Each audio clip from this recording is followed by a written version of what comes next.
Hello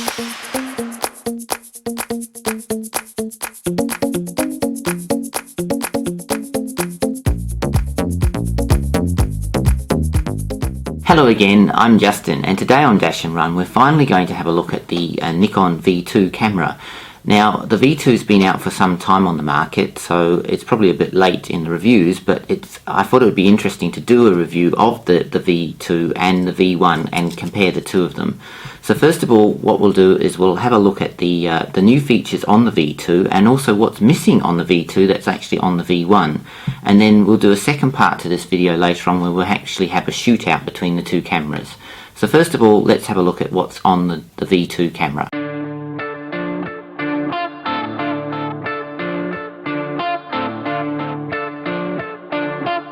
Still have a 1-inch sensor but with more megapixels, 14 up from the 10 on the V1. There's a new very slow view mode for photos, a physical dial at the top which is missing from the V1. There's a 15 frames per second mode which there wasn't included in the V1. A new body with a larger grip.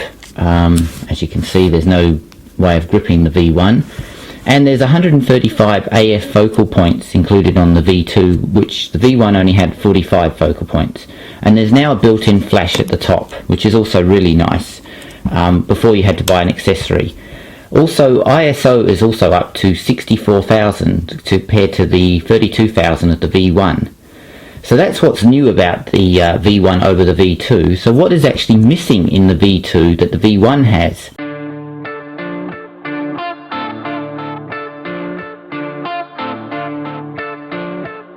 Well, the V1 has an intervalometer mode for shooting time-lapse that the V2 doesn't have. There's an information button to tell you how much charge is left and how old the battery is in the V1, which the V2 doesn't have. There is a fade to black or white in video mode that the V2 does not have, and the V2 has a smaller battery which is 25% the capacity of the V1 and is only rated at 300 shots, where the V1 has a 400 shot battery. So much for old over new. I do think that the V2 is a good camera, it's just not that much better than the V1, and with so many things missing and a smaller battery than the V1, I think Nikon really need to have a look at what they've done here and maybe build a V3 with better parts from both of them.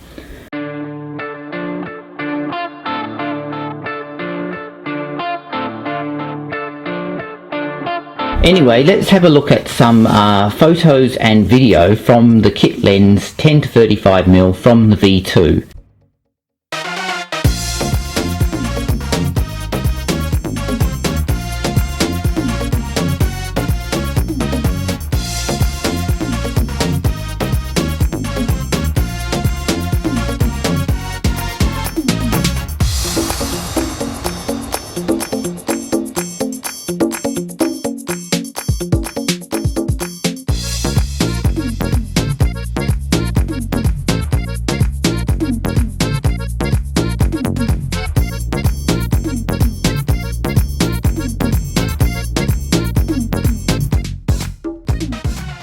Okay, let's do an ISO test of the Nikon V2 camera. As you can see, at the lower end of the ISO levels, the picture is excellent, but once we reach the maximums, right up from 32 to 6400, it becomes extremely muddy. In the slow-mo motion video, as you can see here, at 400 frames per second, the video is quite usable on YouTube or on the web, but maybe not in a production. There is even a slower motion version of 1200 frames per second, but that vision is just unusable and really just a gimmick.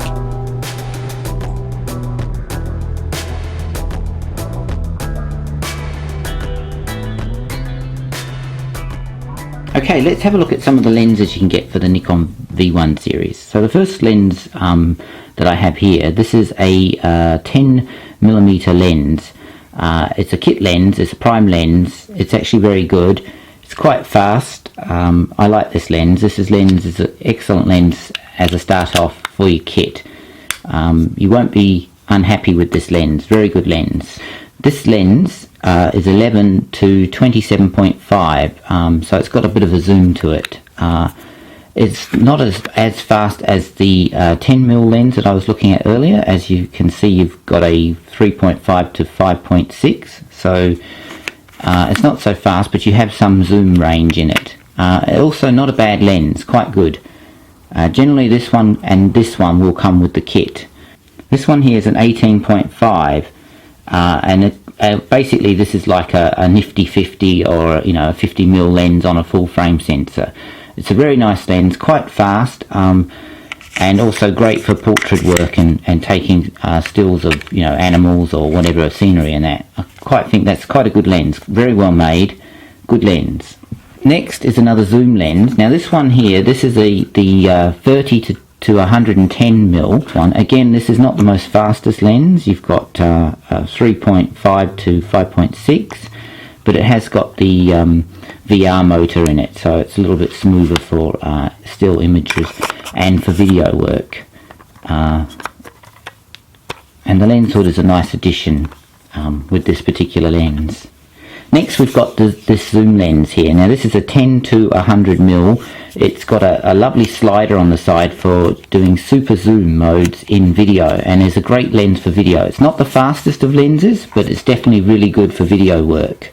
Finally, I've got another lens that's very similar to the one that I've got here. Now this one here is 11 to 27.5, and this one is a 10 to 30, and there's not a great deal of difference, but it is a smaller lens, this one. This is sort of like the newer version of this, I suppose, so it's a much more smaller and compact lens, and the size difference isn't great.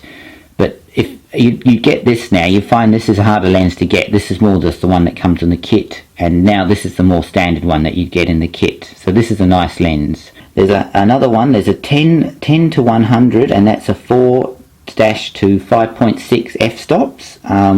Again, it hasn't got the VR motor, so it's not silent. It hasn't got the rocker like this, so it's more just basically this kind of zoom lens, but without the nicer features. Then there's another lens that's just recently been released, and that's a 6.7 to 13mm lens, and that's got an f-stop of 3.5 to 5.6, and that looks quite a nice lens. They recommend that as a good travelling companion lens. Finally, there's another good lens that's come out, which is quite fast, and that's a 32mm with an f-stop of 1.2, and it's a very nice looking lens. It's quite expensive. It's going to cost you more than $500 for that particular lens, but it looks really nice.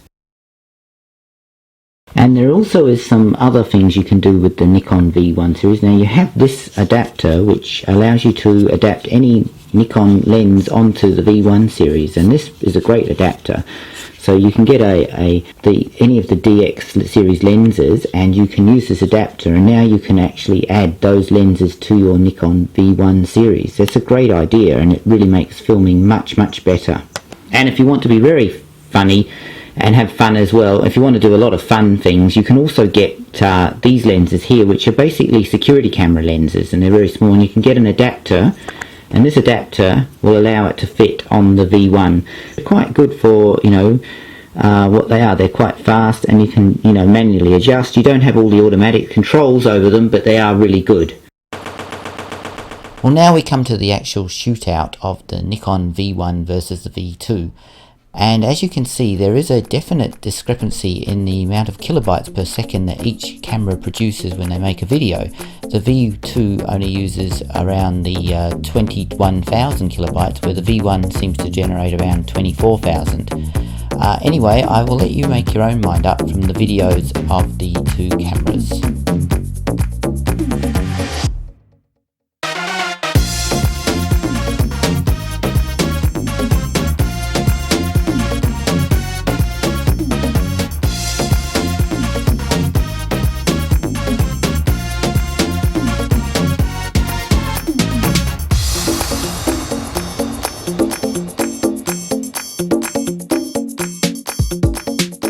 Anyway, there's a bit of a look at the Nikon V2 camera. Is it a better camera than the V1? Well, in my mind, no, it's not. I think the V1 is a much better camera.